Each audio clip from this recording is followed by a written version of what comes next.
Guide हमें explain करेंगे। हाँ, यहाँ से गाड़ी चढ़ेंगे, वापस उधर अंदर जाके वापस गाड़ी उतरेंगे। ये तो हमें भी दिख रहा है कि यहाँ से सीढ़ी चढ़ कि इधर से शॉर्ट का रास्ता। लेकिन हमारे गाइड बहुत अच्छे। चलिए आगे आइए। कालू गाइड है। तो ये बाजरी का खेत ये अब गोते नहीं है मेरे ख्याल से। वो लवली आ रहे हैं दोनों। खेत आ गया और ये यहाँ पे यहाँ गेट खुला है। डेढ़ लाख की इधर बिल्डिंग बहुत अच्छी है। इस नजर से देखा तो आप उधर खड़े थे। वो गैल थे और इस नजर से देखोगे तो वो जल महल सामने दिखेगा आपको।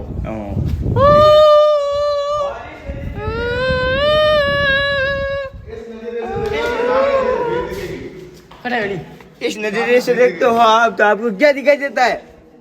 आपको दिखाई देता है दीवार।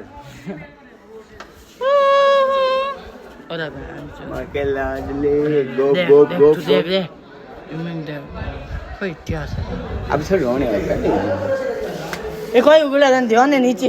ये बता ये कोई उगड़ा ध्यान है कोई चीज है चमन उगड़ा गोविंद, ये कोई चीज उगड़ा है ध्यान है। और लोटस फूल है।